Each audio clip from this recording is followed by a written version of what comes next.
Hello, my name is Alyssa Ragazzino, and this is one of my oral components for my submission of the walk portfolio. Today I will be speaking on a topic that I did research on from MUS200A, the Music, Arts, and Culture, where my professor selected a composer and their performance for us to research and break down in a PowerPoint. I believe in this kind of presentation it's really important to look at our composer first. Valerie Coleman is a Louisville, Kentucky native. She was raised mostly in poverty by her single mom, and she was surrounded by 4 to 5 siblings. Coleman's music journey really started early in her life. Her mom in her biography talks about how she started early at like 3 years old loving music, but it really took off at 11. She had 3 symphonies completed by 14. That's pretty much unheard of, and part of the reason that Coleman has been so successful as a composer. Throughout her childhood, she won so many recitals and awards for her musical talent on the flute. After high school, she decided to attend Boston University for a double major. She double majored in flute performance and comp theory, and then she went on and got her master's in flute at Man's College of Music. Now she works with her musical group, Amani Winds, and she's teaching at the University of Miami. The musical group that Coleman belonged to and created is Amani Winds. They actually responsible for the piece Red Clay and Mississippi Delta for Woodwind Quintet, which is the piece that I will be covering with you from Coleman. She founded this group in 1997, and they really got named for their adventurous choice of genre.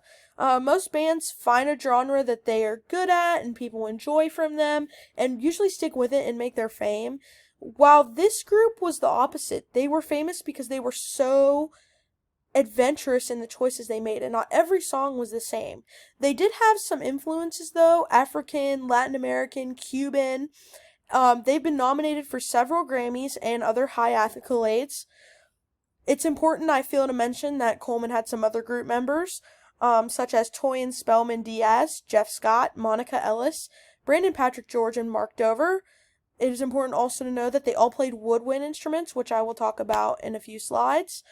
They had another flutist, clarinet, and oboe, and I feel that this group was so unique based on their genre selection. One of the biggest requirements for this assignment was to break down the song. What was the point? Where did it come from? For me, this one was interesting because I'm into history, and I felt like this song was a piece of history, honestly. Out of all her pieces, this one definitely received the most attention. It was because it had more meaning than just being a tune for everyone to go dance to at the club. It was her childhood, and by club I mean in the olden days, when they would go polka or dance with a partner. This tune really set the tone about Coleman's life. It allowed her to tell a story.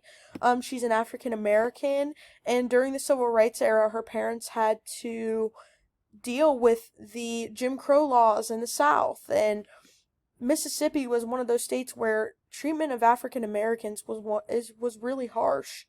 And she uses this piece to illustrate those hardships and show how her family and her parents persevered and grew into strong voices, and how she continues to be a voice for the black community.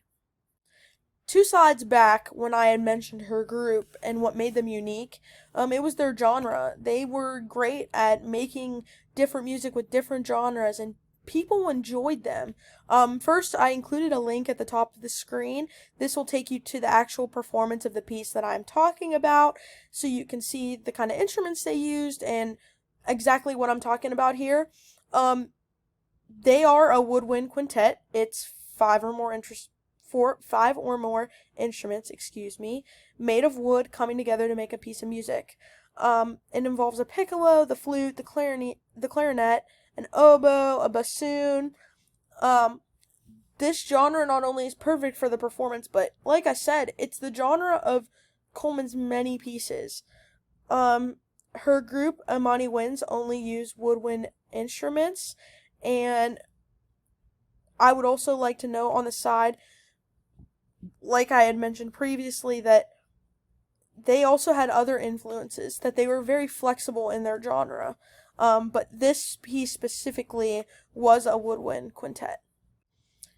So, along with the genre, we have to talk about the musical elements. What makes this piece unique? What makes it a woodwind quintet? First, I would like to point out the picture below. That is a picture of Valerie Coleman and her band performing. That is also from the video from the link that I posted on the last slide. But to get into our elements here, this piece had a linear succession. It occurred many times to form the melody, so the same notes over and over and again in a line, and then it would change to different notes, but it would still be consecutive in that succession of a linear fashion. The tone, it was very jumpy and happy. It makes you want to get out of your seat and dance a little bit. It's bouncy, as I would like to describe it. And then the tempo, it's complicated. There's pieces where you can be like, oh, the tempo's slow, or oh, the tempo's upbeat. This one fluctuates. It goes from slow to fast consistently, changing all the time. And that's another thing that I believe made this piece so unique for Coleman and led to her success. I'd like to start this slide by, looking at the picture that I posted here to the right. Today you inspired me. Our professor really pushed us to, especially if this music wasn't music that we were comfortable with, pushed us to find a reason that we maybe would have liked it, maybe would have found a significance in it. And today she inspired me. Doing my research, I started really getting inspired by her.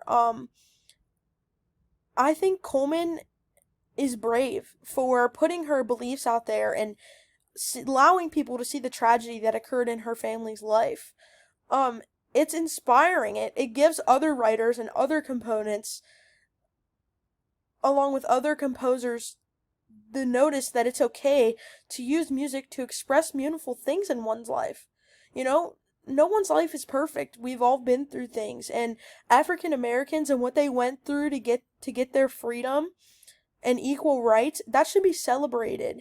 And she really does that in this piece, and I really find that inspiring.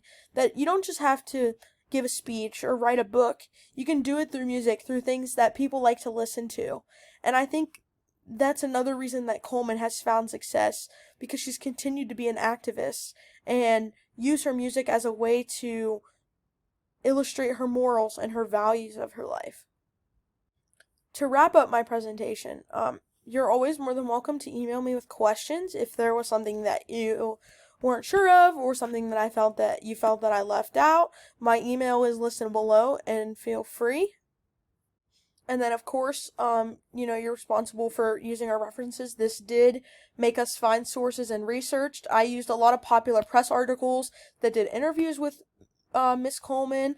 I also used a music journal that I found. And YouTube, obviously, to listen to the performance and watch it.